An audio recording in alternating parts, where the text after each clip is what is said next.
नमस्कार, हिमाचल समाचार में आपका स्वागत है। आज के मुख्य समाचार। निर्वासित तिब्बत सरकार के प्रतिनिधि मंडल ने की मुख्यमंत्री से भेंट। एसजेवीएनएल ने मुख्यमंत्री को अंतरिम लाभांश का किया चेक भेंट। ब्रिगेडियर बीएस मेहता ने की मुख्यमंत्री को पुस्तकें भेंट। हिमाचल में अनछुए गंतव्यों को पर्यटन की दृष्टि से किया जा रहा विकसित। पौष्टिक अनाज से बने उत्पाद बना रहे हैं महिलाओं को आर्थिक रूप से स्वावलंबी। मोटे अनाज और तुलसी के उत्पाद बनाकर आत्मनिर्भर बनी लक्ष्मी, परवीन और आशा देवी। और अब समाचार विस्तार से। निर्वासित तिब्बत सरकार के प्रतिनिधि मंडल ने प्रधानमंत्री श्री पेम्पा तसेरिंग के नेतृत्व में आज हिमाचल प्रदेश सचिवालय में मुख्यमंत्री ठाकुर सुखविंदर सिंह सुक्खू से भेंट की। प्रतिनिधि मंडल ने मुख्यमंत्री को बताया कि धर्मगुरु परम पावन दलाई लामा के 90वें जन्म दिवस के अवसर पर वैश्विक समारोह इस वर्ष जुलाई माह में शुरू होगा। ये समारोह 1 वर्ष तक चलेगा। उन्होंने मुख्यमंत्री को इस पावन अवसर पर शामिल होने का निमंत्रण दिया। प्रतिनिधि मंडल ने मुख्यमंत्री के साथ तिब्बत समुदाय से संबंधित विभिन्न मुद्दों पर चर्चा की। सतलुज जल विद्युत निगम लिमिटेड के निदेशक कार्मिक श्री अजय कुमार शर्मा और कंसल्टेंट डॉक्टर एमपी सूद ने बुधवार को शिमला में मुख्यमंत्री ठाकुर सुखविंदर सिंह सुक्खू को वित्त वर्ष 2024-25 के लिए अंतरिम लाभांश के रूप में 121 करोड़ 33 लाख रुपए का चेक भेंट किया। हिमाचल प्रदेश का सतलुज जल विद्युत निगम लिमिटेड में 26.85% शेयर है।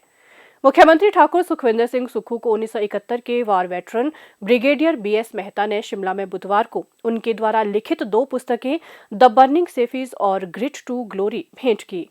मुख्यमंत्री ने लेखक के उत्कृष्ट लेखन की सराहना करते हुए कहा कि ये पुस्तकें युवाओं के लिए प्रेरणादायक साबित होंगी। पर्यटन हिमाचल प्रदेश के विकास का प्रमुख संवाहक है। समावेशी विकास को आगे बढ़ाने और रोजगार तथा स्वरोजगार के अवसर सृजित करने में ये क्षेत्र महत्वपूर्ण भूमिका निभाता है। हिमाचल के जनजातीय क्षेत्रों में पर्यटन की अपार संभावनाएं हैं। प्रदेश सरकार हिमाचल के अनछुए गंतव्यों को पर्यटन की दृष्टि से विकसित कर रही है।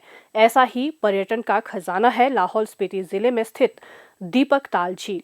ये झील समुद्र तल से लगभग 3750 मीटर की ऊंचाई पर स्थित है और मनाली लेह राजमार्ग पर दारचा के पास स्थित है। दर्पण के समान साफ दीपक ताल झील में बर्फ से ढकी चोटियों का प्रतिबिंब दिखाई देता है। ये झील मानसून के मौसम में हिमनदों के पिघलने से पोषित होती है और सर्दियों में पूरी तरह से जम जाती है। इसका शांत वातावरण यात्रियों को शांति और सुकून प्रदान करता है। बेसिकली राजस्थान से है, अलवर से। और एक्चुअली क्या है, मेरा हर साल हिमाचल आना होता है और बाइक पे ही आता हूँ, बट इस बार मैं फैमिली के साथ में आया हूँ और हम लोग इस बार 4 व्हीलर से आए हैं और बेसिकली बहुत अच्छा एक्सपीरियंस रहा है हिमाचल का। हमेशा से मतलब हर साल हमें अट्रैक्ट करता है हिमाचल यहाँ पे आने के लिए। तो अभी हर सीजन में आने का यहाँ पे है ना अलग ही मतलब आपको वो मिलेगा एंजॉय कि इस टाइम जैसे आप अप्रैल में आए तो इस अप्रैल में आपको स्नो मिल रही है और आप सितंबर में आएंगे तो स्नो की जगह यहाँ पे पानी मिलेगा।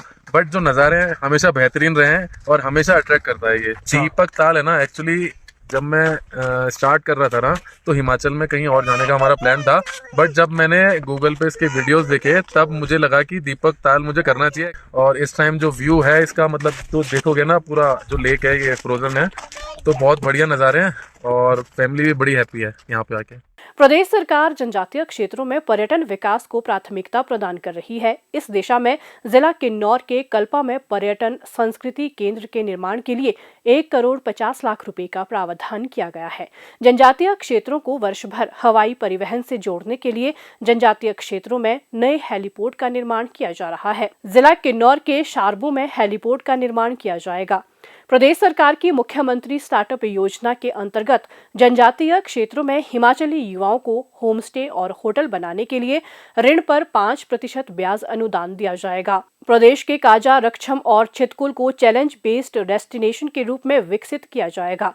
मुख्यमंत्री ठाकुर सुखविंदर सिंह सुक्खू के प्रयासों से हिमाचल प्रदेश में पर्यटन क्षेत्र का विकास हो रहा है और प्रदेश में पर्यटकों की आमद में वृद्धि हो रही है। प्रदेश सरकार पौष्टिकता से भरपूर मोटे अनाज की खेती और उनसे बने उत्पादों को बढ़ावा प्रदान कर रही है। पिछले कुछ समय से मोटे अनाज के प्रति लोगों में जागरूकता बढ़ी है।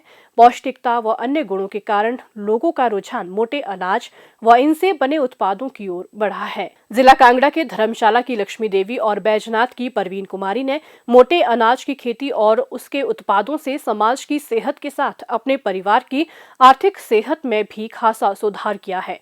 पद्दर की आशा देवी ने तुलसी के उत्पादों से लोगों को आरोग्य का मंत्र देने के साथ स्वयं आत्मनिर्भरता की सिद्धि प्राप्त की है। लक्ष्मी देवी किसान परिवार से संबंध रखती हैं और उनके परिवार की आजीविका का मुख्य स्रोत कृषि है।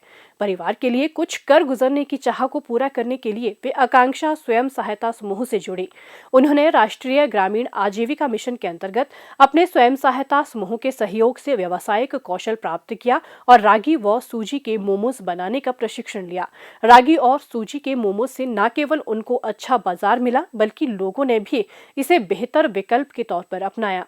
लक्ष्मी देवी ने इसके अलावा धर्मशाला में जिला प्रशासन की मदद से हिम इरा शॉप का संचालन भी शुरू किया, जहां पर वे अपने उत्पादों सहित विभिन्न स्वयं सहायता समूहों के उत्पाद बेचती हैं। लक्ष्मी देवी बताती हैं कि सरकार की योजनाओं और जिला प्रशासन के सहयोग से आज वे एक सम्मानपूर्वक जीवन जी रही हैं और लखपति बन चुकी हैं। एसएचजी से जुड़कर सरकार द्वारा रिवॉल्विंग फंड दिए गए, उनसे हमने छोटे छोटे लोन उठाए और अपना कारोबार शुरू किया। जैसे हमें हमारे जैसे ब्लॉक में है, उन्होंने हमें ट्रेनिंग के लिए भी भेजा। एक वर्ष में लग गई जहाँ मैंने कृषि उद्योग सखी की ट्रेनिंग ली, जहाँ हमें फील्ड में भेजा। जब मुझे मेरा स्टोर मिला बैठने के लिए, तो मैंने अपना काम भी मिल्ट्स का शुरू किया, जिसमें मैं रागी के मोमो बनाती हूँ, सूजी के मोमो, हर्बल चाय। जो हम हर्बल चीज़ें सारे लेडीज मिलकर काम कर रहे हैं, वो हर किसी को पसंद आ रहे हैं, तो अच्छी सेल हो रही है इसकी। जो हम हर्बल सामान सेल करें ना, उसकी इनकम जो है वो 20-25 हज़ार हर महीने हो जा रही है, जिससे हमारा परिवार का भी खर्चा अच्छी तरह हो रहा है। और मैं इसमें सरकार जी का भी धन्यवाद करना चाहती हूँ, जिन्होंने हमें इतना सपोर्ट किया है। ग्रामीण महिलाओं के उत्पादों को हिम इरा दुकानों के माध्यम से बाजार उपलब्ध करवाया जा रहा है, जिससे महिलाएं आर्थिक तौर पर स्वावलंबी बन रही हैं। सूचना तकनीकी के इस युग में उनके उत्पादों को ऑनलाइन माध्यम से भी बेचा जा रहा है और आज प्रदेश की महिलाएं महिला सशक्तिकरण की मिसाल पेश कर रही हैं। हिमाचल समाचार देखने के लिए सब्सक्राइब करें यूट्यूब चैनल हिमाचल समाचार, लाइक करें Facebook page information and public relations department Himachal Pradesh और सीएमओ हिमाचल, फॉलो करें x@DPRHP और सीएमओ हिमाचल, फॉलो करें इंस्टाग्राम @DIPR हिमाचल और सीएमओ हिमाचल, विजिट करें वेबसाइट www.himachalpr.gov.in। इस अंक में इतना ही। कल फिर होगी मुलाकात। दीजिए इजाजत। नमस्कार।